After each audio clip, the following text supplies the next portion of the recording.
মুভিটি শুরু হওয়ার আগে আমি কল্পনাও করতে পারি নাই আমার মাইন্ড এমন ভাবে হ্যাং হয়ে যাবে। तुम सही लोकेशन पता कर सकते हो? मुझे डर लग रहा है। किस बात पर?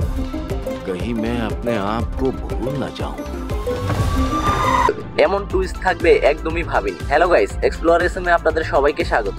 ফাহাদ ফাসিল এন্ড বাদী বেলু অভিনীত মারিশান মুভিটি দেখার সময় আপনি এক অন্য জগতে চলে যাবেন। মুভিটির স্টোরিটা শুরু হয় একটি চোরকে কেন্দ্র করে, যে ছোটখাটো চুরি করে তার জীবন পরিচালনা করে। এমন অবস্থায় তার দেখা হয় বাদী বেলুর সাথে, যাকে আমরা সবসময় কমেডি রোল করতেই দেখে থাকি ম্যাক্সিমাম মুভিতে। কিন্তু গাইস, এই মুভিতে পরিচালকের প্রশংসা করতেই হয়। একজন কমেডিয়ানকে এমন ভাবে প্রেজেন্টেশন আজ অব্দি কোনো মুভিতে আমি দেখিনি। আপনারা যদি ভাবেন ফাফা এই মুভিতে লিড ক্যারেক্টার, আপনারা তাহলে টোটালি রং। একজন ব্যক্তি যার কিনা ভুলে যাওয়ার রোগ আছে, তার পিন নাম্বার মনে রাখতে পারে না সে। এটিএম মেশিনে টাকা তুলতে গিয়ে তার পিন নাম্বার সে ভুলে যায়, কিন্তু তার কাছে অনেক টাকা রয়েছে। তখনই শুরু হয় ফাফার ভালো মানুষের গেম। সে বাইক লিফট দিয়ে হেল্প করে কিভাবে তার টাকা হাতিয়ে নেবে সেই প্রচেষ্টাই করতে থাকে। আর বাইক রাইডে কি কি কাণ্ড হতে থাকে তা জানতে আপনাকে মুভিটি দেখে নিতে হবে। আর গাইস, প্রথম হাফ পর্যন্ত তো ঠিকই হালকা পাতলা কমেডি টুইস্টের ফিল আসতেছিল মুভি থেকে। যখনই সেকেন্ড হাফ স্টার্ট হলো, মুভিটি থ্রিলারে পরিণত হয়ে গেল।